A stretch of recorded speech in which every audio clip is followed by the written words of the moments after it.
আরে ভিক্ষা করে টাকা জোগাড় করে দিতাম। কয় টাকা লাগতো?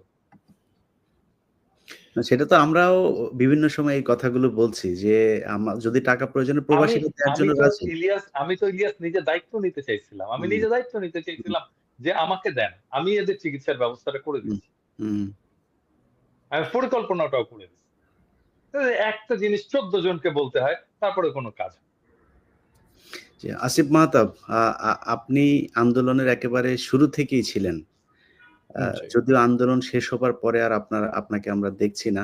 আপনি সিনের বাইরে চলে গিয়েছেন বা আপনাকে বাইরে রাখা হয়েছে। তো এই যে আপনি সিনের বাইরে চলে আসলেন বা যারা আজকে এখানে উপদেষ্টা মণ্ডলীতে আছে, পিনাকিদা যেটা বলছিলেন, আমি বিশ্বাস করেন আমাকে এখন যদি জিজ্ঞেস করেন যে সব কয়জন উপদেষ্টার নাম বলতে আমি চিনিও না। নামও জানি না, মনে হয় ৩-৪ জনের নাম বলতে পারবো। এর বাইরে সবাইকে চিনিও না আমি। এবং চেনার প্রয়োজনও মনে করি না বা তারা চিনাইতেও চান না।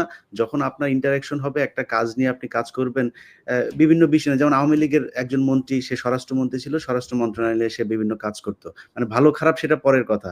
সে করত যে কারণে আমরা দেখতাম। মানে উনারা কোথাওই নাই। মানে উনারা করেন কি আসলে? মানে উনারা কি সারাদিন ঘুমান না কি করেন এটাও আমরা জানি না। তো এই যে আপনি বাইরে চলে গেলেন, মানে আপনি কি এমনিতেই বাইরে আছেন নাকি আপনার সাথে কি এই যে সরকার, একটা বিপ্লবী সরকার আমরা যেটাকে নাম দিয়েছি, সেই সরকারের পক্ষ থেকে কোনো ধরনের যোগাযোগ করা হয় কিনা বা কোনো ধরনের নীতি নির্ধারণী পর্যায় থেকে আপনার সাথে কোনো বক্তব্য নেওয়া হয়েছে কিনা এখন পর্যন্ত? এখানে কিছু বিষয় আমি ফার্স্টে ক্লিয়ার করতে চাচ্ছি। সেটা ১ নাম্বার বিষয় হচ্ছে যে বিপ্লবী সরকারের ডেফিনিশনটা কি আসলে? বিপ্লবী সরকারের মধ্যে তো যারা একটা বিপ্লবী আদর্শ থাকা লাগবে। তা এটা গণ-অভ্যুত্থানে আমাদের কোনো ক্লিয়ার বিপ্লবী আদর্শ নাই। ফর এক্সাম্পল, আমার আদর্শ obviously I was inspired by my religion, যেটা আমাকে অনেক ইন্সপায়ার করেছে বিপ্লবে যোগ দেওয়ার জন্য। নীতি নৈতিকতা ওখান থেকেই আসছে। বাট অনেকের এখান থেকে আসে নাই। সো বিপ্লবী সরকার যদি গঠন করতে হতো, তো বিপ্লবী সরকার তো হয় বিপ্লবী দিয়ে। আপনি বিপ্লবের মধ্যে যারা ডিরেক্টলি ইনভলভ না, তাদেরকে নিয়ে যদি আপনি বিপ্লবী সরকার গঠন করেন, সেটা কিভাবে বিপ্লবী সরকার হয়? এখন বিষয়টা হচ্ছে যে আমাকে কোনোভাবে তারা কোনো কন্ট্যাক্ট করে নাই। অ্যাজ ইফ আমার এখানে কোনো কন্ট্রিবিউশন নাই। যেখানে ইটস ওকে, মানে আই ডোন্ট পার্সোনালি কেয়ার। আমি বাংলাদেশের এই সব আপনারা জানেন, আপনারা রিপোর্টার, আপনারা জানেন যে আমি বাংলাদেশের একদম ফার্স্টের থেকেই এই আন্দোলন, শুধু এটা না, আমি বাংলাদেশের ১ম প্রাইভেট ইউনিভার্সিটি রাস্তায় নামায় রোড ব্লক করা, সেটা আমিই ফার্স্টে করি। ইট ওয়াজ মাই প্ল্যান। হ্যাঁ, আমার ওই স্ট্র্যাটেজিটা আমি যদি দেখান, আমি এখন এই মুহূর্তে আমার কম্পিউটার থেকে বের করে দিব আমার ডিটেইল স্ট্র্যাটেজি। তো সেটা আমি ফার্স্টে করি। তো আমি বাংলাদেশের জন্য করে আসছি এই কিছু পাওয়ার আশায় না, যে আমি কিছু একটা পাবো, আমাকে কেউ একটু রেসপেক্ট বেশি দিবে, এরকম না। আমি এখানে এই জন্য কিছু করি নাই। সো তারা যদি সরকার ঠিক মতো চালাতে পারতো, that's fine, I am happy. আপনি যদি দেখেন আমার স্ট্যাটাসগুলি, আমি প্রথমে খুবই খুশি হয়েছিলাম যে হ্যাঁ, সরকার গঠন হয়েছে, ইটস ফাইন, আমার দরকার নাই। হাউএভার, দিন যত যাচ্ছে তত কিছু প্রবলেম আমি দেখতে পাচ্ছি, যে this is clearly a discriminatory government. সে বৈষম্য বিরোধী দাবি করছে, বা সে নিজেই বৈষম্য করছে। তারা তাদের এজেন্ডা, তাদের আইডিয়ালস, যেটা বাংলাদেশের সাথে যায় না, সেই ধরনের আইডিয়ালস এবং দর্শন সরকার সেটা চাপিয়ে দেওয়ার যত রকম কাজ কারবার সেটা করছে। জনগণের যে দ্রব্যমূল্য হার, বিভিন্ন সমস্যা, একদম ৫ই অক্টোবর আমিও লিখেছিলাম যে সবার আগে উচিত হচ্ছে শহীদ এবং আহতদের চিকিৎসা করা, সেটাও তারা ফেইলিয়ার। এই একটা কাজেও তারা সাকসেসফুলি করতে পারে না, কারণ আমি এখনো মানুষকে দেখি যে তারা বাসার মধ্যে গুলি ভিতরে ঢুকে বসে আছে, তাদের কোনো খোঁজ খবর নাই, মানে তাদের যে কোনো একটা প্রসেসে আনা হবে সেটাও নাই। তার মানে they are failure in every level. So এই জন্য আমি আসলে এটাকে বিপ্লবী সরকার হিসাবে ধরতে পারছি না, দুঃখজনকভাবে। আমি এটাকে বিপ্লবী সরকার বলবো না। আমি যদি আরো একটু ফার্দার ইলাবোরেট করি, সেটা হচ্ছে যে এই সরকারটা মূলত যাদেরকে নেওয়া হচ্ছে তারা এনজিও সেন্ট্রিক। এখন এনজিও চালানো আর জনগণের নেতৃত্ব দেওয়ার ভিতরে আকাশ পাতাল পার্থক্য আছে। এনজিওরা, যেমন নম চমস্কি আপনারা সবাই জানেন, পৃথিবীর মধ্যে one of the number one political thinker, সে এরকম বলেছিল যে একটা অর্গানাইজেশন, এনজিও অর্গানাইজেশন একটা ফ্যাসিস্ট বা একটা টোটালিটেরিয়ান একটা সিস্টেমের মতো, যেখানে এনজিওর যে মাস্টাররা, তারা যেটা বলে ওয়ার্কারদের সেটাই করতে হয়। তাদেরকে ছাঁটাই করতে চাইলে করে দিতে পারে, তাদেরকে যাকে ইচ্ছা তাকে নিতে পারে, তার কালচার, অফিস কালচার, সেগুলো সবই ইয়ে করে এনজিওরা। তো তারা যদি দেশটাকে এনজিও মনে করে যে আমার এই দেশের জনগণ, আমি যাকে খুশি তাকে নিব, আমি যা খুশি তাই করব, আমি আমার আদর্শ চাপাই দিব জনগণের উপর, দ্যাটস এ প্রবলেম। বিকজ জনগণের দ্বারা সরকার, সরকারের দ্বারা জনগণ না। এনজিও মানে ওয়ার্কার চালিয়ে অভ্যস্ত, এনজিও কারো মানে কিভাবে বোঝাবো, যে কারো আন্ডারে তারা তো থাকে না, কারণ এখন আমরা বলি সিভিল সার্ভেন্ট, তারা কিন্তু সিভিল সার্ভেন্ট, জনগণের দাস মানে সার্ভেন্ট তারা। তো তারা এইভাবে ট্রিট করছে না, তারা আমাদের উপর বলে দিচ্ছে যে এই যে আমরা এই লোকটাকে নিলাম। ওয়েল, আপনি নিলেন কেন? আপনি কাকে জিজ্ঞেস করে নিলেন? কি প্রসেসে নিলেন? আপনি বললেন হয়ে গেল? এই তার মানে কি আপনারা কি আমার মাস্টার নাকি? You work for me, I don't work for you. না, এখানে খালি এটাই না, আরো কিছু জিনিস দেখছি যে ধরেন প্রথম আলো এবং ডেইলি স্টার, আমরা যে এইটা সবচাইতে বেশি গুরুত্ব সহকারে দেখছি যে যারা যারা প্রথম আলোর হয়ে কাজ করতো, ডেইলি স্টারের হয়ে কাজ করতো, তারা এখানে আসছে। আপনি যদি এই আকিজ গ্রুপের কথাই বলেন, তারা শ্রেষ্ঠ সম্ভবত একটা অ্যাওয়ার্ড পেয়েছিল কয়দিন আগে ডেইলি স্টারে, best business person of the ইয়ার।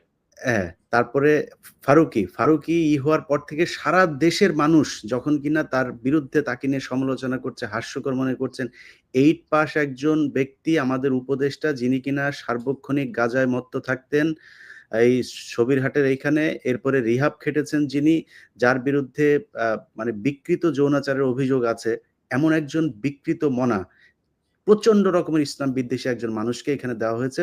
প্রথম আলো প্রতি ঘন্টায় ঘন্টায় তার পক্ষে নিউজ করছেন। এছাড়া আমরা যখন কিনা পিনাকিদা ডেইলি স্টার নিয়ে কথা বলছেন, আমি প্রথম আলো নিয়ে কথা বলছি, আমরা মানে এদের বিরুদ্ধে যখন এই যে একটা বিশাল ভারতের যেই হেজিমনি, তাদের বিরুদ্ধে যখন কথা বলছি, তখন আমরা দেখছি যে আসিফ নজরুল, তারপরে রেজওয়ানা, এরপরে প্রধানমন্ত্রীর প্রেস সচিব যিনি আছেন শফিক, আমি ওনাকে আসলে উনি শফিকুল আলম, উনি যে আসলে এই 15 বছর কোথায় ছিলেন আমি জানি না। তো হঠাৎ করে এসে ওনারা এত বড় দেশপ্রেমিক হয়ে গেলেন, এত বিপ্লবী সরকারের পার্ট হয়ে গেলেন। এখন এই প্রথম আলো আর ডেইলি স্টার থেকে আসলে দাদা আপনি তো বলছেনই বেশ কদিন ধরে, এখান থেকে মানে মানুষকে বের করব কিভাবে, বা মানুষকে সেটা মানে মানুষ তো বুঝতেই পারছেন যে তারা যে প্রথম আলো এবং ডেইলি স্টার যে সরকারকে কিভাবে প্রভাবিত করছেন, কিন্তু আমরা সরকারকে কিভাবে প্রভাবিত করব, বা সরকার জনগণ দ্বারা কবে কিভাবে প্রভাবিত হবে? প্রফেসর ইউনূসের সরকারের কথা বলতেছেন? হ্যাঁ, প্রফেসর ইউনূসের সরকার প্রভাবিত হবে না। হ্যাঁ, প্রভাবিত হবে না, কারণ তারা যেটা মনে করে সেটাই তারা করবে। হ্যাঁ, এবং তারা কখনো, তারা বলেন আমাদের ভুল হলে ধরায় দেবেন, আমরা সংশোধন করব। একটা বলছেন, একটা জায়গায় দেখছেন ভুল সংশোধন করছে? একটা জায়গায় একটা দেখান তো যে ভুল ধরায় দেওয়া হয়েছে, সংশোধন করছে। সেদিন দেখলাম, আর পরশুদিন দেখলাম কোন একজন ভদ্রলোক লিখছেন যে আপনারা তো বলেন যে ভুল হয়েছে, ভুল ধরায় দিলে সংশোধন করবেন। ধরায় দিলাম, ফারুকির নিয়োগটা ভুল হয়েছে, এখন সংশোধন করে। হ্যাঁ, তারা কখনো কোনো ভুল তারা সংশোধন করে কখনো, এবং তারা যেটা মনে করছে সেটাকেই প্রতিষ্ঠা করার চেষ্টা করে গেছে গায়ের জোরে। হাসিনা যেভাবে করতো ওরা সেভাবে করে, একই জিনিস। মানে হাসিনারও ভোট লাগতো না, এটাও তো ভোটের সরকার না, তো এরাও মনে করতেছে যে আমরা আরেকটা হাসিনা হয়ে গেছি, ক্ষমতায় গেছি আমরা আরেকটা হাসিনা। রাইট। কোনোদিন আমরা যতগুলো প্রশ্ন তুলছি, উত্থাপন করছি, কোনোটার জবাব পাইছে? কেউ পাইছে? একজনকে দেখান যে ঠিক আছে আমাকে কথা বাদই দেন, আমরা না হয় 2 পয়সার ইউটিউবার। অন্য তো অনেকে অনেক প্রশ্ন তুলছে, তাই না? অনেক সিনিয়র লোক, অনেক রেসপেক্টেড লোকেরা অনেক প্রশ্ন তুলছে। ফরহাদ মাজার প্রশ্ন তুলছে, সলিমুল্লাহ খান প্রশ্ন তুলছেন, তাই না? ওরা তো রেসপেক্টেড মানুষ, একাডেমিশিয়ান। তাদের কোনো জবাব দেওয়া হয়েছে? হয়নি। কখনোই এরা আমাদের কোনো কথা শুনবে না, কখনোই শুনবে না, আনলেস আপনি এদেরকে বাধ্য করতে পারেন। মানে ধরেন এই ফারুকি যদি পচা ডিম খায় এখন বাইরে গেলেই, তাহলে ওর মাথার টনক নড়বে, প্রফেসর ইউনূসের টনক নড়বে, আরে আমাদের উপদেষ্টাগুলো তো পচা ডিম খাইতেছে, হ্যাঁ, পচা টমেটো খাইতেছে, তখন ওদের টনক নড়বে যে না, লজ্জা তো ধরেন, লজ্জা তো দাদা ধরেন ওই যে আমাদের গ্রামের একটা কথা আছে না, যে একজনকে বিচারে জুতা দিয়ে পিটাইছে, পেটানোর পরে বলছে যে আমার জুতা দিয়ে পিটাইছে, মান সম্মান আছে, যদি আরেকজনের জুতা দিয়ে পেটাইতো তাইলে কি অবস্থা হতো? আপনি ফারুকের যে ডিম পচা যে মারবেন, মানে ওকে আসলে ও সোশ্যাল মিডিয়ায় দেখে না কি হচ্ছে ওরে নিয়ে, এরপরেও লজ্জা হয় না? ওরে ডিম জুতা টুতা খাইলেও লজ্জা হবে কিনা সেটা আসলে হবে না তো, হবে না। আচ্ছা, আজকে একটা ইন্টারাপ্ট করি, আজকে খুবই একটা ইন্টারেস্টিং জিনিস দেখলাম আমি, কিন্তু ওনার ফেসবুকে যেই ফেসবুকে উনি আজকে স্ট্যাটাস দিল, যে ওনার ব্যাপারে যেগুলো টিয়ে পোস্টস দেওয়া হচ্ছে তার অনেকগুলোই মিথ্যা। এখন ওনার প্রোফাইল থেকে আমি নিজে যেই প্রোফাইলে উনি এই পোস্টটা দিয়েছে সেই প্রোফাইলে আমি নিজে যে উনি যে এলজি এগুলো সাপোর্ট করে, সমকামিতা সমর্থন করে, এগুলি যে পোস্ট সেটা আমি নিজে স্ক্রিনশট নিয়েছি, আজকে যে দেখি নাই, তার মানে উনি ডিলিট করেছেন। উনি যদি এতই সব যদি মিথ্যাচার হয় তাহলে উনি ডিলিট করলো কেন ওনার পোস্ট? ওটা তো আমি নিজে করেছি কাজটা। সো ডিলিট করে তো লাভ নেই, এগুলো তো এখন সবার হাতে হাতে চলে গিয়েছে, সে ডিলিট করলেই হবে? সে তো সে বোয়াগ, এবং তার যে সিনেমা নাটকগুলো আছে সেগুলো সে ডিলিট করবে কিভাবে? আমি আজকে কথা বলছিলাম বুঝছেন একজনের সাথে, তারা তার একটা নাটক আছে, নাটকের নাম হচ্ছে, নাটক হচ্ছে আমি নামটা ভুলে গেছি, এই যে দেশাত্মবোধক গানের একটা কথা আছে ওই গানের নামে, সেটাতে জামাত ইসলামের আপনার গোলাম আজম টাজম এদেরকে নিয়ে কটাক্ষ করে করা আছে। তিনি করছিলেন, বাইরে ছিলেন, বাইরে থেকে সেটে গিয়েছেন, সেটে যাওয়ার পরে একটা শুটিং হয়েছে, ওইখানে শুটিংটা ছিল হচ্ছে মিছিল করবে, জামাত ইসলামের একটা মিটিং হবে, গোলাম আজমের সামনে গোলাম আজম, যে গোলাম আজমের চরিত্রে অভিনয় করছে তাকে সামনে রেখে পেছনে একটা হবে। তো সেই মিছিলটা উনি আবার যেহেতু ডিরেক্টর সেটে এসে তারপরে ওই মনিটরে দেখছেন ফুটেজগুলো কি হলো, সেই ফুটেজ দেখার পরে ইচ্ছা মতো গালাগালি, এবং ওর সেটে নাকি প্রচন্ড রকমের গালাগাল করা হয়, এটাও প্রমোট করে, মানে খামোখায় একজনকে ধরেন আমরা বলি না এই ভাই এদিকে আয়, উনি নাকি ওইখানে একটা খারাপ ভাষায় গালি দিয়ে তাকে ডাক দেয়, এটা ওর নর্মাল একটা জিনিস। সেখানে সে গালাগালি শুরু করছে যে এই শুটিং আবার করতে হবে, মিছিলটা আবার করাইতে হবে। কেন? বলছে মিছিলে সবার মাথায় টুপি দেওয়া লাগবে, টুপি নাই কেন? বুঝছেন, মানে এই টুপি আর দাড়ি ওর বিভিন্ন সিনেমাগুলোতে যে এই যে এটা করা হয়েছে, এবং নিজেরও তো দাঁড়িয়ে আছে, নিজেরও মাথায় টুপি আছে, নিজেও তো দাঁড়িয়ে আছে, অন্য টুপি। হ্যাঁ, যাই হোক, তো এগুলো করে সে এগুলো তো আর সরাইতে পারবে না, তার ফেসবুক পোস্ট সরায় তো লাভ নাই। না, উনি কালচারের উপদেষ্টা, এটা কিন্তু একটা সিরিয়াস ইস্যু, কারণ উনি কালচার মানে ডিভাইস করবেন, আমাদের কি কালচার দ্বারা দেশ শাসিত হবে বা দেশের কালচারটা কি হবে সেটা উনি নির্ধারণ করবেন, উনি পলিসি মেক করবেন, উনি ওখানে পুশ করবেন। তো এখন উনি কি আমাদের দেশের কালচারের রিপ্রেজেন্ট করে? আর যদি করে থাকে তাহলে গভর্নমেন্ট আমাকে এটা দেখাক যে কিভাবে তাকে নিয়োগ করা হলো বা কিভাবে উনি আমাদের কালচার রিপ্রেজেন্ট করে, মানে এটার অ্যানসারটা কি? বিএনপির একটা অংশ তাকে সাপোর্ট করতেছে। হ্যাঁ, এবং যুক্তি হচ্ছে যে সে এই হাসিনার শাসনের যে ন্যারেটিভ, হ্যাঁ, সেটা তৈরি করবে, যেটা দেখে হাসিনার শাসনের বিরুদ্ধে ঘৃণা উৎপাদন হবে। আরে বেটা, এই শেখ মুজিবের শাসন, হাসিনার শাসনের বিরুদ্ধে ন্যারেটিভ কারা তৈরি করছে এতদিন ধরে? কারা তৈরি করছে? ফারুকি তৈরি করছে? ও করতে পারবে ন্যারেটিভ কিভাবে তৈরি করতে জানে? জিন্দেগিতে করতে পারবে একটা পলিটিক্যাল ন্যারেটিভ তৈরি? আমাদেরকেই করতে হবে এই ন্যারেটিভ তৈরি। উনি করুক, উনি ওনার জায়গা থেকে করুক, কিন্তু উপদেষ্টা, কালচারাল উপদেষ্টা, উনি কালচার নির্ধারণ করবে সেটা তো না। আমাদের কালচার তো শুধু অ্যান্টি শেখ হাসিনা না, আমাদের কালচার তো আরো মানে বড় একটা বিষয়, তাই না? Just anti Sheikh Hasina narrative উনি ওনার জায়গা থেকে করুক না, উনি নাটক সিনেমা বানাচ্ছে ওখানে, ওগুলো ওইটাও পারবে না, ওইটাও পারবে না। অ্যান্টি শেখ হাসিনা ন্যারেটিভ, ফ্যাসিবাদের বিরুদ্ধে ন্যারেটিভ ও তৈরি করতে পারবে না। এটা তো একটা স্কিল লাগে, স্পেসিফিক স্কিল লাগে। ওটা লিখুক তো, একটা উপন্যাস লিখুক তো। না, ওর বেশিরভাগ নাটকগুলোই নাকি আপনার ওই আরেকজনের নাটকই করে নেয়, এবং এটা নিয়ে তার সাথে বেশ কয়েকজন তার জুনিয়র পরিচালক যারা আছে তাদের সাথে সে বিট্রে করেছে, যে কারণে মিডিয়াতে সবাই এই বিষয়গুলো জানে। এবং একটা হচ্ছে পিক পকেট, তার একটা আছে, আরেকটা হলো শনিবারের বিকেল। এই শনিবারের বিকেলে সে হচ্ছে ওই যে হোলি আর্টিজান নিয়ে আপনার হ্যাঁ, কিন্তু বাংলাদেশে কিন্তু ওইটা আপনার মুক্তি পায় নাই, অথচ সেটা ইন্ডিয়াতে মুক্তি পেয়েছে, বুঝছেন? মানে এটার পুরো প্রযোজনা, টাকা পয়সা, ফান্ডিং যা সব সে ভারত থেকে পেয়েছে। সো আমরা সরাসরি এমন একজন মানুষকে আমাদের সংস্কৃতির দায়িত্ব দিয়েছি, যিনি কিনা ভারতের হয়ে কাজ করেন, প্রথম আলো, ডেইলি স্টারের এজেন্ডা বাস্তবায়ন করেন। ইন্ডিয়ান নায়ক নায়িকা ছাড়া তার সিনেমা তো হয় না। এবং তার হওয়ার পরে আপনি একটা নায়িকা লাগবে, একটা নায়ক লাগবে।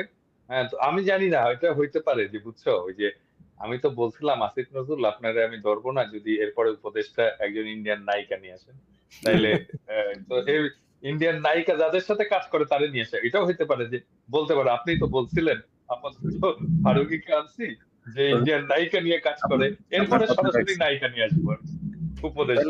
আপনার প্রতি ব্লেমটা তো মনে হয় আপনার প্রতি পড়ে তাহলে। না, আপনার কথা তো রাখছে, তাহলে একটা জায়গায় রাখছে দেখা যায়। এবং এবং আপনি দেখেন যে প্রথম আলো তাকে যেইভাবে করতেছে, এই একটা জায়গা, আরেকটা হচ্ছে চঞ্চল চৌধুরী যে কিনা পলাতক, যারে খুঁজতেছে বাংলাদেশের মানুষ ভারতের এই দালালি করার জন্য, সেই চঞ্চল চৌধুরী কিন্তু তাকে নিয়ে প্রথম আপনার অভিনন্দন জানায় করছে ফেসবুকে। মুন্নি সাহা, হ্যাঁ, চঞ্চল চৌধুরী, মুন্নি মুন্নি শাহ, সাহা, না এই সবগুলো যেগুলো লুকাইছিল সবগুলো এখন একে একে বের হবে, সবগুলো এই ফারুকই বের করবে সব কথাকে, এবং আমার ধারণা যে রাষ্ট্রীয় প্রোটেকশনে তাদেরকে বের করবে। নাসিরউদ্দিন ইউসুফ এরাও বের হয়ে আসলে আমি অবাক হব না, চলেও আসতে পারে। না, বের হবে, রামেন্দ্র মজুমদার বের হবে। আসিফ ভাই, আপনি তো মানে আসলে আমরা তো বাইরে ছিলাম, আমাদের জীবনের উপর দিয়ে ঝুঁকির সুযোগটা খুব একটু কম থাকলেও আমরাও যে কোনো সময় যে পরিস্থিতি দেশে এখন, আসলে দেশের বাইরে যারা এখনো আছে এখনো পর্যন্ত তাদেরকেই ম্যানেজ করতে পারছে না। এছাড়া আপনি দেখেন ফারুকিরে নিয়ে কিন্তু বাংলাদেশের কোনো গণমাধ্যমে কোনো সমালোচনা, সবাই মোটামুটি পক্ষে নিউজ করছে। তো আমাদের উপরে আমার মনে হয় ঝুঁকি যেটা, সেটা ওই ছোটখাটো ঝুঁকি আসবে না, জেল জরিমানা না, যে কোনো দিন নাই হয়ে যাইতে পারি। তো আপনি দেশে থেকে একদম জীবনের ঝুঁকি নিয়ে আপনারা আন্দোলন করেছেন, এখনো আসলে এমন কিছু শুরু হইলে সেটা আপনাদের থেকেই শুরু হইতে পারে, সামনে করণীয়টা কি?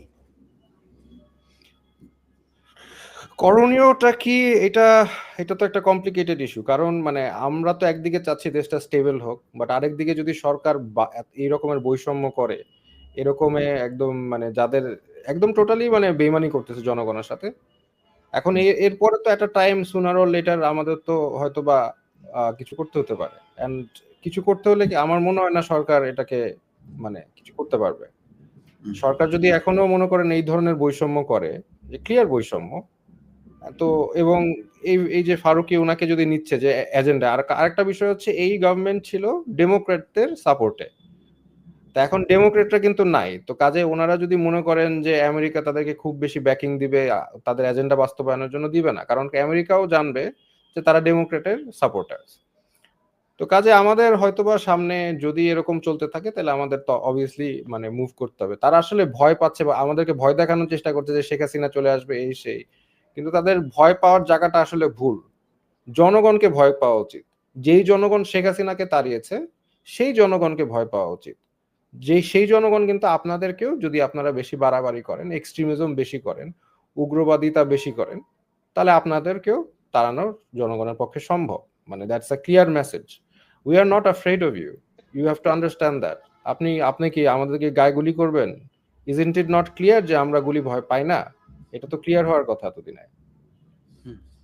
সেই ক্ষেত্রে আপনি আজকে ইলিয়াস, সরি ইন্টারাপ্ট করবেন, জি, না আজকে বলেন, আসিফ নজরুল একটা আলোচনা। কথা বলছে, উগ্রবাদকে কোনোভাবেই বরদাস্ত করা হবে না, এরকম একটা কিছু বলছে না? জঙ্গিবাদ। জঙ্গিবাদ, জঙ্গিবাদকে বরদাস্ত করা হবে না। আচ্ছা, মানে জঙ্গিবাদ এই ইস্যুটা তো ওয়ার অন টেররের একটা ভোকাবুলারি ছিল, ওটা থেকে তো আমেরিকা সরে আসছে। তারা কিন্তু এখন আর এই পলিসি পার্সু করে না, এই পলিসি এখন একমাত্র পার্সু করে ইন্ডিয়া। হঠাৎ করে জঙ্গিবাদের কথা কেন বললো আসিফ নজরুল? কে তাকে দিয়ে বলালো? এটা বিশাল বিশাল একটা সিগনিফিকেন্ট ঘটনা দাদা। আপনি ফেসবুকে পোস্ট করছেন, আমিও সেটা পরে পোস্ট করছি আপনার টপিক নিয়ে। মানে এটা বিশাল সিগনিফিকেন্ট যে হঠাৎ করে জঙ্গিবাদ আসিফ নজরুলের কোথায় চাপ দিল জঙ্গিবাদেরা, মানে এটা কোত্থেকে পাইলো সে? এটা বিরাট একটা ব্যাপার। যেই যেই যেই জঙ্গিবাদের তকমা নিয়ে আসিফ মাহতাবরা এতদিন মানে সামনে দাঁড়াইতে পারে না, কিছু বললেই জঙ্গিবাদের নিয়ে হয়তো আপনার মানে ওই কি বলে ট্রান্সজেন্ডারের বিরুদ্ধে কথা বললেও আসিফ মাহতাবদেরকে আপনার জঙ্গিবাদ বলা হইতো। আমরা যদি মাঝে মধ্যে 2-1 রাকাত নামাজ পড়ি সেটার জন্য জঙ্গিবাদ বলা হয়। দাড়ি রাখলে সমস্যা, ইফতার করলে সমস্যা, টুপি মাথায় দিলে সমস্যা। যাই হোক, এই সমস্যাগুলো নিয়েই আমরা এতদিন ছিলাম। এখন আসিফ নজরুল কি সেটা বাংলাদেশের মানুষ আমার মনে হয় চিনবে, এবং আসিফ নজরুলকে চেনার জন্য খুব বেশি পেছনে যাওয়ার দরকার নেই। তিনি সেই দাদা, এই জিনিসগুলো আপনি জানেন যে সেই যে কি বলে জাহানারা ইমামের সময় ওনার ভূমিকা কি ছিল। এরপরে উনি প্রথম ব্যক্তি যিনি কিনা ওয়াজের বিরুদ্ধে কথা বলেছিলেন। সাইদিকে নিয়ে তিনি লিখেছিলেন আপনার সম্ভবত বিচিত্রা, সেই শাহরিয়ার কবিরের সম্পাদনায় তিনি লিখেছিলেন যে এক ধর্ম ব্যবসায়ীর উত্থান, এই শিরোনাম দিয়ে তিনি লিখেছিলেন। তো আসিফ নজরুল মাঝখানে রয়ের যেই কাজগুলো তারা করে প্ল্যান বি হিসাবে একটা পক্ষকে দাঁড় করায়, আস্তে আস্তে তাদেরকে মনে হয় যেন তারা বোধহয় আসলে আমাদের মতোই ডানপন্থী লোক পরবর্তীতে সুযোগ মতো তারা কাজে লাগে। আমার ধারণা সেই কাজেই লাগাচ্ছে। দাদা এখন আমাদের আজকে আমি আমি আর একটা জিনিস বলি, এই আন্দোলনের সময় আমি এই বিএনপির লোকেরা এবং ইয়েরা তারা সবাই সারাক্ষণ আমাকে বলতো, দাদা আপনি একটু মাদ্রাসার ছাত্রদেরকে বলেন, মাদ্রাসার ছাত্রদেরকে বলেন, ওদেরকে একটু নামতে বলেন, ওই জায়গা থেকে একটু নামতে বলেন, হাটহাজারী থেকে একটু নামতে বলেন, যাত্রাবাড়ি থেকে একটু নামতে বলেন। এবং এই যে যাত্রাবাড়িতে ঢাকাতে যে সবচেয়ে হিরোইক ফাইটটা হয়েছে এটা তো যাত্রাবাড়ি, হুম তাই না? ওই অঞ্চলটা কারা করছে? মাদ্রাসার ছাত্ররা করছে। ওই ফাইটটা মাদ্রাসার ছাত্ররা করছে, মূলত মাদ্রাসার ছাত্র। এবং যখন রক্ত দেওয়ার দরকার পড়বে, যখন প্রতিরোধের দরকার পড়বে, যখন বীরত্বের সাথে ফাইট করার দরকার পড়বে, তখন মাদ্রাসার ছাত্র বলতে বলতে একেবারে মুখে ফেনা তুলে ফেলবে। আর যখন মাদ্রাসা ছাত্ররা এই কাজটা করে ফেলবে, তখন ওরে বাবা, বাংলাদেশ মৌলবাদী দেশ হয়ে গেল, বাংলাদেশ ইসলামপন্থী দেশ হয়ে গেল। এই মাদ্রাসার ছাত্র সব দখল করে নিল, এই মাদ্রাসার লোকেরা এসে পেশাব করলো ঢাকা ইউনিভার্সিটিতে এসে, ঢাকা ইউনিভার্সিটির পরিবেশ নষ্ট করে ফেললো, এই করলো সেই করলো, এই জমায়েত করলো। মানে চিন্তা করছেন এদের মানসিকতা? চিন্তা করছেন? আপনার মাঝখানে একটা পোস্টের কথা মনে আছে দাদা, ওই যে প্রথম আলো, আমি খেয়াল করিনি, এটা আপনার পোস্ট দেখে তারপরে খেয়াল করলাম, তারা ওইটাকে স্পন্সর করছে, আপনার বুস্ট করছে যে জাহাঙ্গীরনগর বিশ্ববিদ্যালয়ে ছাত্র শিবিরের বিরুদ্ধে বামপন্থীদের 2.5 জন লোক 10-12 জন, হ্যাঁ 10-12 জন। হ্যাঁ মিছিল হ্যাঁ, করছে, সেইটা প্রথম আলো আবার স্পন্সর করছে, এটা বুস্ট করে তারপরে মানুষকে জানাচ্ছে বামপন্থীদের সেই মিছিলের কথা। তো ছাত্র শিবির তো কিভাবে চলে সেটা তো ছাত্র শিবির সেই তাদের দক্ষতা দেখিয়ে দিয়েছে। ছাত্র শিবির ওই যে বাম দলের যে মিছিল ছিল, ওই মিছিলের মধ্যে যে 12 জনের মধ্যে 6 জন শিবির করে না, এটা কে জানে। তো কে এইসব জানে? বলে তো লাভ নাই আসলে। না, এইখানে আমার মনে হয় যে এই কারেন্ট এই মানে এনজিওগ্রাম গভর্নমেন্ট, তো এনারা হচ্ছে হয়তোবা একটা ট্রাই করবে যে ইন্টারন্যাশনালি আমাদের সবাইকে ইনক্লুডিং আমাকেও একটা ইয়ে হিসাবে, এক্সট্রিমিস্ট হিসাবে, যেখানে মনে করেন আমার সব ধর্মের মানুষের সাথে আমার খুব ভালো সম্পর্ক, নাস্তিক থেকে শুরু করে আপনি মানে বৈদিক ধর্ম বলেন, খ্রিস্টান বলেন, সব ধর্মের মানুষের সাথে আমার অত্যন্ত, বুদ্ধিস্ট বলেন, ফ্রেন্ড আমার ভর্তি, সব ধর্মের মানুষের সাথে আমার ভালো সম্পর্ক।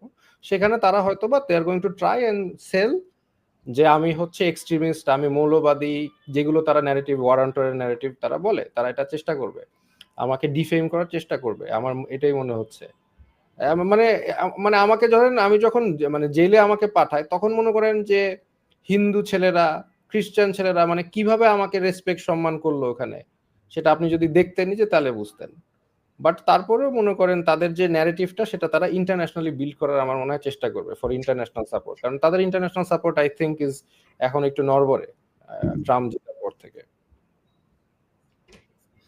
জি দাদা, আমাদের এখন আসলে করণীয় কি, আসলে কি করা উচিত? কারণ বাংলাদেশের মানুষ তো এখনো পর্যন্ত আমরা মানে আমি জানি না যে মিডিয়া গণমাধ্যমে এখন পর্যন্ত এই যে এত নাকি হাজার হাজার বিলিয়ন বিলিয়ন ডলার নাকি বিদ্যুৎ খাত থেকে গিয়েছে, এত নাকি লুটপাট, এমপি মন্ত্রীরা এত কিছু করেছে, বাংলাদেশের গণমাধ্যমে কোনো নিউজ নাই এখনো। আপনি নিশ্চয়ই আমার মতো একই রকম পান, ইমেলে সারাক্ষণ আসতে থাকে। আমি ইমেলে এই 200 জিবি আপনার কিনতে হয়েছে, এত ফুটেজ ইয়ে পাঠায়। তো মানে এই যে বাইরের এই গণমাধ্যমের যে অল্টারনেটিভ হিসেবে যে এখনো পর্যন্ত আমাদের কাছে মানুষের চাওয়া যে কি করতে হবে ভাই, কি হচ্ছে, দেশ কোন দিকে যাচ্ছে, আসলে কি করা উচিত? বাংলাদেশের মানুষের এখন সামনে করণীয় কি? এটা একটা খুবই ডিফিকাল্ট সিচুয়েশন। মানে এটা তো আপনার অস্বীকার করার কোনো উপায় নেই, আমরা কেউই অস্বীকার করি না যে এই সরকার তো আমাদের লড়াইয়ের ফলেই আসছে। আমরা তাদেরকে পছন্দ করি, উপদেষ্টাকে পছন্দ করি আর না করি, এটা তো আমাদের লড়াইয়ের সরকার। তো এই সরকার ফেল করুক, এটা আমরা নিজেরাও চাই না, এবং আমার মনে হয় এখানে আমরা যারা আছি তারা কেউই চাই না। আবার এটাও ঠিক, এরা যে যে যে সমস্ত কাজ করে যাচ্ছে সেটাকে সহ্য করাটাও আমাদের জন্য মুশকিল হয়ে গেছে। তাহলে এখন করণীয়টা কি? করণীয় আমাদের একটাই আছে, যে সরকারকে আমাদের শক্তি এটা বুঝতে হবে, আমাদের শক্তিকে মান্যতা দিতে হবে। এবং এটা যদি মান্যতা যদি না দেয় সরকার, তাহলে এই সরকারের সাথে হেড অন কলিশনে যেতে হবে আমাদের। মান্যতা এখন কিভাবে দেবে? আমরা তো এর আগে অনেকবার, আমি বললাম না যে আমরা এর আগে অনেক অনেক ভুল ধরায় দিছি, অনেক সময় ক্ষমা চাইতে বলছি, কোথাও কখনো তারা ক্ষমা চায়নি, ভুল স্বীকার করেনি। হ্যাঁ, আজকে শুনলাম যে ওই আহত ছাত্রদের ওইখানে যে নাকি শুধু ক্ষমা চাইছে যে এটা আমাদের ভুল হয়ে গেছে। বাট ফারুকীকে এই মন্ত্রিসভা থেকে বাদ দিতে হবে, এটা ফার্স্ট। ফারুকীকে যদি মন্ত্রিসভা থেকে বাদ না দেয়, এই সরকারের এই সরকার শুধু মানে শুধু ফারুকী না, এই সরকারের প্রত্যেকটা বিষয়ের বিরুদ্ধে আমাদের রেজিস্ট্যান্স জারি রাখতে হবে এবং এটাকে তীব্র করে তুলতে হবে। হ্যাঁ, আমি আজকের ভিডিওটা আজকে আমি দেখলাম, মানে আমি তো ভিডিও স্ক্রিপ্ট লিখি, এটা ঠিক, কিন্তু আমি যখন বলি তখন তার স্ক্রিপ্ট মেনে মেনে বলি না, নিজের যেভাবে আসে আর কি সেটা বলে দেয়।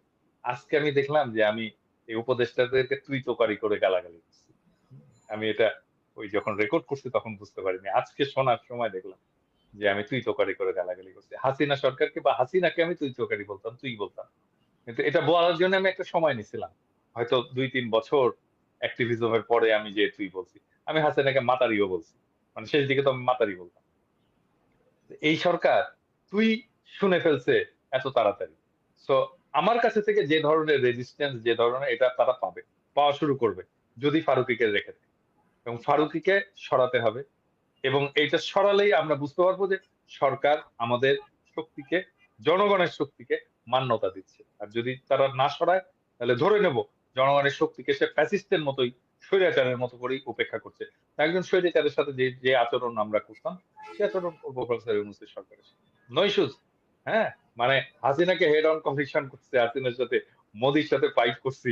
হ্যাঁ, এই প্রফেসর ইউনূসের সরকার চুক্তি মেরে উড়াই দিতে পারবে, দেবো। তুলতে আলটিমেটলি হবে, কোয়েশ্চেনটা তো ফারুকীকে সরাইতে হবে, ফারুকীকে সরাইতে হবে। এইটার কোনো নেগোসিয়েশন না, যদি কিন্তু নাই। ফারুকীকে সরাইতে হবে, হয় ফারুকী পদত্যাগ করবে নিজে, অথবা ফারুকীকে সরাইতে হবে। না সরাইলে কি করবো এটা প্রফেসর ইউনূসের সরকার বুঝবে, প্রত্যেকটা উপদেষ্টা বুঝবে, না প্রত্যেকটা উপদেষ্টা বুঝবে। না, আমি যেটা একটা বলতে চাচ্ছি সেটা হচ্ছে আলটিমেটলি যে উপদেষ্টা নেওয়া হচ্ছে সেটার কোনো এই সরকারের কোনো ট্রান্সপারেন্সি নাই। তারা তো টোটালি ফ্যাসিস্টদের মতো আচরণ করছে না, কোনো ট্রান্সপারেন্সি নাই, জনগণকে জানানোর কোনো ইয়ে নাই যে কাকে নিচ্ছে কেন নিচ্ছে। একটা কিছু উপদেষ্টা হতে পারে তাদের নাম যেতে পারে, তারা নামটা জনগণের কাছে প্রেজেন্ট করতে পারে যে দেখেন আপনারা কাকে নিতে চান বা পছন্দ করেন, তাকে একটা আপনি অনলাইনে জরিপ করতে পারেন, অনেক কিছু করা সম্ভব। আপনি আমাদের তো ডিসিশন দিতে পারেন না এইভাবে, তাই না? এটা ডিসিশন তো ফ্যাসিবাদের কাজ। আপনি কি মানে হিটলার স্টাইলে দিচ্ছেন আমাকে যে আমরা এটা তোমাদের জন্য নির্ধারণ করে দিয়েছি? হু আর ইউ? আপনি আমাকে আচ্ছা অপশন আসিফ, দিবেন, আমি সিলেক্ট করব। আচ্ছা আসিফ, আমি বলি, মানে এই ক্যাবিনেট অথবা প্রফেসর ইউনূসের অফিস যদি বাংলাদেশের 200-300 জন লোকের মতামত নেয় একটা পজিশন নিয়ে, তাহলে তো কাভার হয়ে যায় বাংলাদেশের সমস্ত প্রতিনিধিত্বশীল মতামত, ঠিক কিনা বল? হুম। 200-300 জন লোক, আরো কম আমার মনে হয় মতামত না। আচ্ছা বলেন তো, এটা আপনার সাজেশন কি, এটা করলে কেমন হয়? আমরা একজন ব্যবসায়ী উনিই বলতেন, উনি 300 জন লোকের সাথে কথা বলতেন যে আমরা একজন ব্যবসায়ী একজন উপদেষ্টা নিতে চাই, কাকে নেওয়া যায় একটু বলেন তো আপনার সাজেশন, তাই না? মানে যত বেশি লোকের সাথে আমি আলোচনা করে সিদ্ধান্ত নেব, ভুলের পরিমাণ তত কমবে। মানে এটা করার রাষ্ট্রের কি লোক নাই? প্রফেসর ইউনূসের অফিসে লোক নাই 300 জন লোকের সাথে কথা বলবে? না, এটা বিষয়টা হচ্ছে ওই যে ওনারা তো আসলে এক্সপিরিয়েন্স হচ্ছে এনজিও চালিয়ে, তো এনজিও তো তারা এত কিছু বলার দরকার নাই, মানুষের সাথে এত ডিসকাশন করার দরকার নাই। তো মানুষের নেতৃত্ব দেওয়া আর এনজিও নেতৃত্ব দেওয়া তো ডিফারেন্সটা আছে। এইটাই একটা ডিফারেন্স যে এনজিওতে আপনি হায়ার করবেন আপনার মানে সিস্টেমের উপর আপনি চাপাই দিবেন যে হ্যাঁ এই লোকটাকে হায়ার করছি, আমি হায়ার করছি, দ্যাটস ইট। বাট জনগণের নেতৃত্ব এরকম না তো। মানে জনগণকে তো আমার বলতে হবে যে আপনি কাকে হায়ার করছেন, কি প্রসেসে হায়ার করছেন, এটা তো ট্রান্সপারেন্সি থাকতে হবে। এই ধরনের পলিটিক্যাল সেন্সটা মনে হয় গভর্নমেন্টের নাই, কারণ দেয়ার ওভারঅল ওরা যারা নিচ্ছে টোটালি এনজিও সেন্ট্রিক লোক। ম্যানেজারিয়াল স্কিলও আসিফ, ম্যানেজারিয়াল স্কিলও, হ্যাঁ, তার তো একটা ইয়ে থাকবে। মানে আমি আমি তো একটা কোম্পানিতে কাজ করি, আমি তো একটা প্রতিষ্ঠানে কাজ করি, একটা ফরাসি প্রতিষ্ঠানে কাজ করি।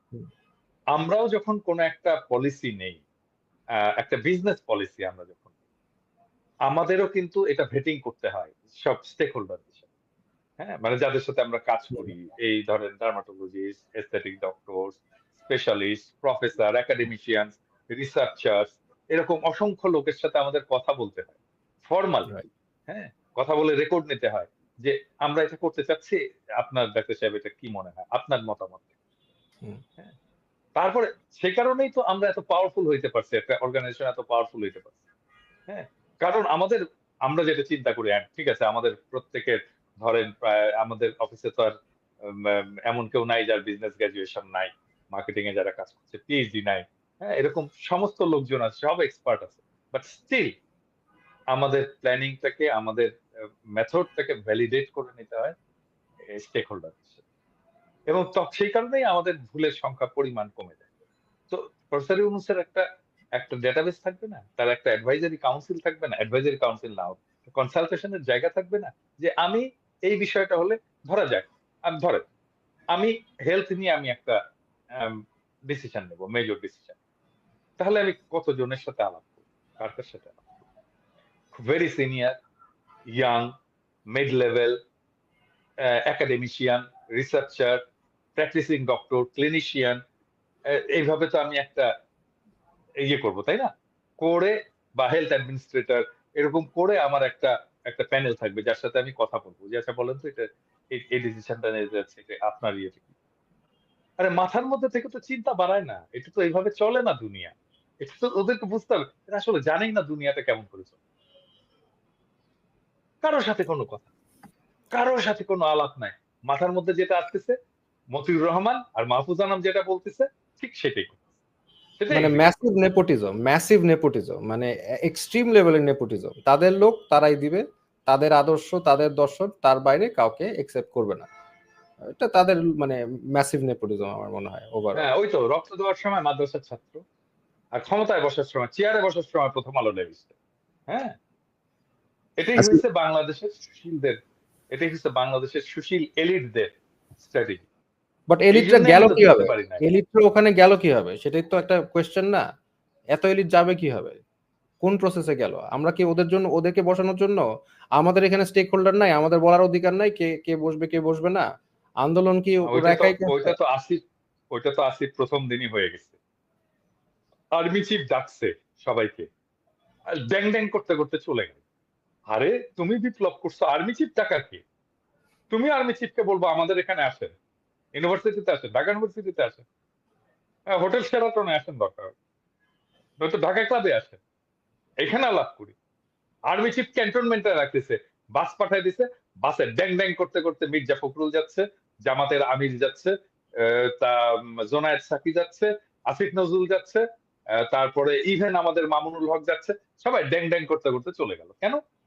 মানে এইটুকু পলিটিক্যাল সেন্স নেই আমার, আমি ওখানে যাব না। আরে ভাই শোনেন, আমি আমার সাথে অনেকে দেখা করতে আসে, হ্যাঁ, তো আমি তখন এটা বলে দিই, এটা ট্রিক্স আর কি, এটা বলে দিই। তো আমার সাথে দেখা করতে আসে, বলে আসেন কফি খাবো আপনার সাথে, আমি বললাম না, আমার বাসায় আসে। হ্যাঁ, তো আমার সাথে যদি দেখা করতে আসেন, আমি যদি ওইখানে ফ্যাক্টর হই, তাহলে আমার বাসায় আসতে হবে।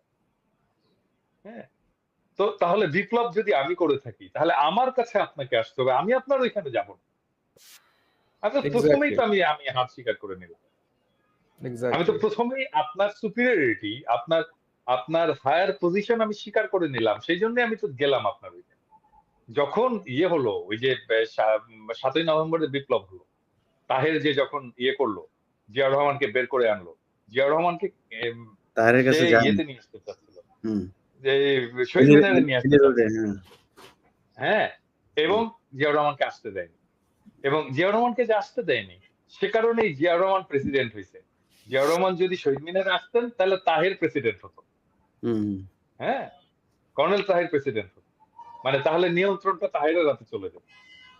ওইখানে যে যাওয়া যায় না, এইটা মির্জা ফখরুলের মতো লিডার এতগুলো, তারপরে ধরেন জামাতের আমির ডাক্তার শফিকের মতো লিডার, তারপরে জোনায়েদ সাকির মতো লিডার, এরা বুঝতে পারলো না যে এখানে আমার কি করা দরকার। না, এইটুকু তাদের মাথার এই মধ্যে ছিল আসিফ না। ভাই আপনারা তখন কোথায় ছিলেন? মানে আপনাদের প্রতিনিধি আরো বাড়ানো গেল না কেন? না দেখেন, আমি আমি তো ওই টাইমে জেলে ছিলাম, ও তো জেলে তখন ছিল আমি না, জেল থেকে ও তো পরে বেরোতে জানে, পারিনি। ও তো জানেই না। আচ্ছা, আচ্ছা, মানে আচ্ছা। না, আমি এখন বেসিক্যালি আমি তো এক্সপেক্ট করি নাই যে এইভাবে হুটহাট করে এরকম গভর্নমেন্ট ফর্ম করে ফেলবে, হুম। তাই না? এবং গভর্নমেন্ট ফর্ম করছে ভালো কথা, এবং অনেককে ডাকা হয়েছে ওখানে। সেখানে কিন্তু আমাকে গভর্নমেন্ট ফর্ম করছে ভালো কথা, আমাকে কিন্তু ডাকাও হয় নাই, মানে অ্যাজ ইফ এখানে আমার কোনো রোল নাই। হুম। ডাকা হয় নাই এবং একটা ফোন করা পর্যন্ত করে নাই। এরপরেও মানে হ্যান্ড এটা ডিস্টেবলাইজ করে, এরপরেও একটা যদি ফোন করতো, হ্যাঁ একটু কথা আচ্ছা, বলি আসেন আসিফ, চা খান। আসিফ, আসিফ, মানে আমি, মানে ধরেন ওইখানে তো বাংলাদেশের বিষয়টা আছে, আমরা যারা বাইরে কাজ করছি, আমরা তো কিছু ফিগার ছিলাম, তাই না? মানে আমাদের সাথে কথা বলতে পারতো না, ইলিয়াসের সাথে কথা বলতে পারতো না, কনকের সাথে কথা বলতে পারতো না, আমার সাথে কথা বলতে পারতো না, কোনো মানে আমাদের আমাদের কোনো রোল ছিল না। মানে এটা ঠিক আমরা দূর থেকে করছি, কিন্তু তাই বলে আমাদের কোনো রোল ছিল না, আমরা পার্ট না, আমরা তো বিপ্লবের অংশীদার। হ্যাঁ, মানে মানে মানে ধরেন সব বিপ্লব টিপ্লব সব হয়েছে, এই চিত্রপটে পিনাকি নাই, কনক সরোয়ার নাই, ইলিয়াস নাই।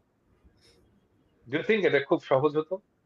না, আমরা এটা তো বিকল্প মিডিয়া ছিলাম, এটা বাংলাদেশের মানুষ আমরাই অলরেডি তো বিকল্প জানে, বাংলাদেশের মানুষ আমরাই তো অলরেডি বিকল্প জানে। মিডিয়া ছিলাম, এবং আমাদের সাথে কেউ কোনো কথা বললো না, কেউ কিচ্ছু বললো না, একটা ফোন করারও কোনো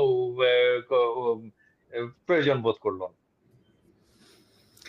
যাই হোক, প্রিয় প্রধান উপদেষ্টা, আপনি নিশ্চয়ই এই আলোচনা যদি আপনার প্রেস সচিব অবশ্যই এটা শোনাবে না, প্রেস সচিব মতিউর রহমান আর মাহফুজা নাম কি বলেন সেটা নিয়ে হয়তো আলোচনা করবে আপনার সাথে। বাট কেউ যদি পারেন ওনাকে জানায়েন যে বাংলাদেশের মানুষ কি চায় সেটা একটু বোঝা। আমরা বাইরে যারা ছিলাম, ভিতরে যারা আন্দোলন করেছে তারা আসলে জীবনের ঝুঁকি নিয়েই সেদিন গণভবনের যে ভাঙচুর হয়েছে সেটা নিয়ে অনেকে অনেক সমালোচনা করেছেন। সংসদ ভবনে কি হয়েছে সেটা নিয়ে অনেকে সমালোচনা করেছেন। সংসদ ভবনে আসলে কেউ ওই সিটে ২ মিনিটের জন্য বসতে যায় নাই। শেখ হাসিনা গরুর মাংস আর মুরগির মাংস রান্না করে গেছে, ওইটার জন্য কেউ যায় নাই। তারা গুলি খাওয়ার জন্য গিয়েছিল ঐদিন।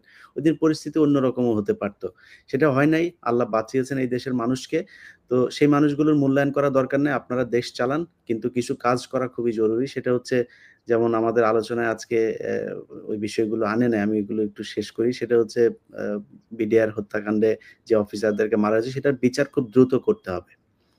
তারপরে এই আহত নিহত তাদের পরিবারগুলোকে দেখতে হবে। প্রবাসীরা ওই ভিআইপি লাউঞ্জ করে তারপরে তাদের পানি খাইতে হবে আর ৳১৫ দিয়ে কফি খাবে, এটার জন্য প্রবাসীদের আসবেও না, যাবে না। তাদের সৌদি আরবে যাইতে ৳৫,০০,০০০ লাগে, সেটা কেমনে ৳১,০০,০০০ লাগে? সিন্ডিকেট ভাঙতে হবে, পাসপোর্ট সহজলভ্য করতে হবে, তাদের ঋণের ব্যবস্থা করতে হবে, তাদের পরিবারগুলো কোনো বিপদে পড়লে থানায় আলাদা একটা ডেস্ক করতে হবে, যে ডেস্ক থেকে থানার পুলিশ শুধুমাত্র প্রবাসীদের পরিবারকে নিরাপত্তা দিবে এটার জন্য। এরকম অনেকগুলো কাজ করা যায়। এই ইয়ে এটা দাদা আপনার আরেকটা বলে নিই, জি, মানে প্রবাসীরা মারা গেলে তাদের মৃতদেহ নিকট চায় বাংলাদেশে ফেরত নিতে হবে। হুম। এবং হ্যাঁ, নিতে হবে এবং তাদের ওই পরিবারগুলোকে আমি আমি মনে করি যে একটা বড় অঙ্কের একটা মানে প্রণোদনা দেওয়া উচিত। একটা মানুষ মারা যাওয়ার পর ওই পরিবারটা আসলে সারা জীবনের জন্য পঙ্গু হয়ে যায়। এখনো পর্যন্ত আ আন্দোলনে যারা আহত নিহত হয়েছে তাদের বাইরেও তো বাংলাদেশের চিকিৎসা খাত খুবই খারাপ একটা অবস্থায় ছিল। সেই চিকিৎসা খাতের আসলে কোনো, এই একটা সরকার এসছে, কোনো নতুন কোনো কিছুই আমরা এখনো দেখি নাই। তো এইসব জায়গাগুলো নিয়ে আমার মনে হয় মানুষের আস্তে, আস্তে ক্ষোভ বাড়ছে। সেই ক্ষোভটা যে শুধু পিনাকি ভট্টাচার্য কিংবা ইলিয়াস হোসেন, কনক সারোয়াররা করবে বা বাইরে যারাই কথা বলছেন, আরো অনেকেই আছেন এই সরকারের বিরুদ্ধে কথা বলেছেন। সো আমরা কি বলবো এখনো সেটার দিকে না তাকিয়ে আমার মনে হয় আসিফ নজরুলের যে ঘটনাটা ঘটেছে সুইজারল্যান্ডে সেটার দিকে একটু নজর দেওয়া উচিত। এই ধরনের ঘটনা কিন্তু সাধারণ মানুষের সামনে গেলেও আমার ধারণা এখন পচা ডিম আর জুতা-টুতা খাইতে পারে। এই উপদেষ্টা পরিষদে যারা আছে তাদের বোঝা উচিত, তারা যদি উপদেষ্টা পরিষদটা ভেঙে যায়, সেটা যদি সেনাবাহিনীও আসে, তারা মেম্বার নির্বাচন করে জিততে পারবে কিনা সেটার খুবই সন্দেহ আছে। অতএব তাদের সুদীর্ঘ একটা পথ চলতে হবে এবং আমি মনে করি সেই পরিকল্পনা করেই তারা আগাবে। যেই কয়দিন পরিষদ এই পরি আ কি বলে উপদেষ্টা পরিষদে আছে সেই দিনের চিন্তা না করে এরপরে কি করবে, মানুষ এরপরে তাদেরকে কিভাবে নিবে সেই বিষয়গুলো চিন্তা করা উচিত। পিনাকিদা আপনাকে ধন্যবাদ। আসিফ মাহতাব আপনাকেও ধন্যবাদ। আমি সবশেষ একটা কথা বলেই নেই, সেটা হচ্ছে যে এ আ পিনাকি ভট্টাচার্য উনি কিছুদিন আগে একটা আ দিয়েছিলেন। স্বাস্থ্য মন্ত্রণালয়ের ব্যাপারে একটা উনার আ খসড়া একটা প্রস্তাবনা দিয়েছিলেন। আমি মনে করি যে উনাকে এ মানে আমি দাদার সামনে এটা বলা ঠিক হচ্ছে কিনা জানি না। যে উনাকে যেহেতু উনার স্বাস্থ্য খাত নিয়ে কাজ করার অভিজ্ঞতা আছে, উনাকে সেইখানে একটা দায়িত্ব দেওয়া যায় কিনা? এমনকি উনি ফ্রান্সে বসেও আমার মনে হয় একটা দায়িত্ব পালন করতে পারেন, উনি যদি দেশে নাও যেতে চান বা তারা যদি নাও চান। ফ্রান্সে বসেও উনার কাছ থেকে সেই পরামর্শগুলো অন্তত নেয়া যায়।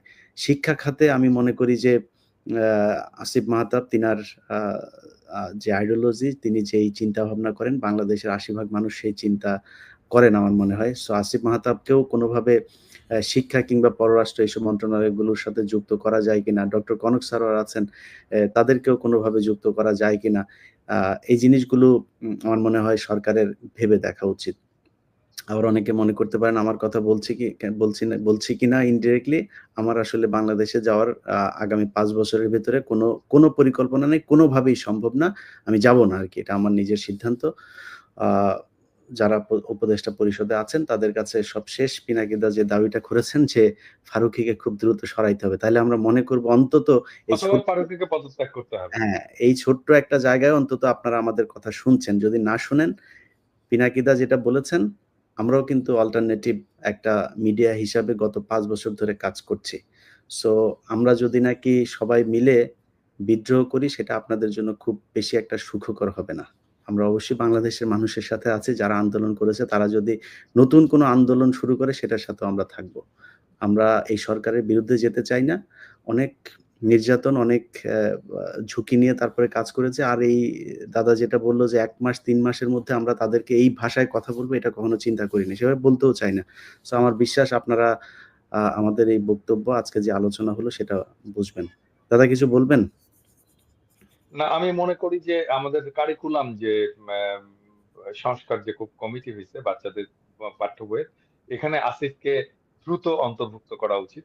কারণ আসিফ এটা নিয়ে কাজ করছে এবং আসিফ ওখানে কন্ট্রিবিউট করতে পারবে, ভেরি পজিটিভলি কন্ট্রিবিউট করতে পারবে, এবং আসিফের এক্সপার্টাইজ এখানে কাজে লাগানো উচিত। এবং ওই কারিকুলাম ইয়েতে আম, যাদেরকে নেওয়া হয়েছে তাদের, ইভেন আমিও তো কারিকুলাম নিয়ে কাজ করছি, তাই না?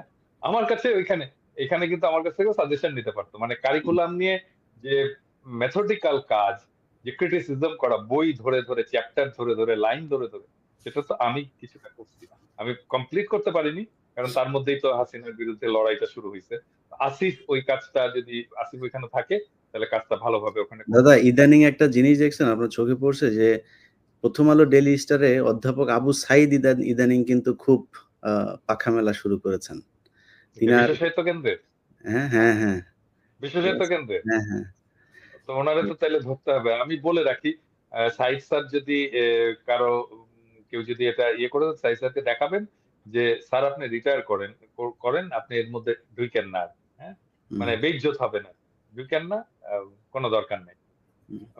ভালোভাবে বললাম আর কি, আমার বাবার বন্ধু মানুষ তো, না, এভাবে প্রথম আলো বলতে ডেইলি পারবে আর। স্টার খুব প্রমোট করছেন ওনাকে। জানি না এটার পেছনে উদ্দেশ্য কি? আসিফ ভাই, আ আপনার যারা শিষ্য ছিল, যাদেরকে নিয়ে আন্দোলন করলেন, তাদের উদ্দেশ্যে যদি, আমি জানি না তাদের সাথে আপনার এখন যোগাযোগ কতটুকু আছে, এই প্রশ্নটা করে আর বিব্রত করলাম না। তাদের প্রতি যদি কোনো উপদেশ, পরামর্শ থাকে?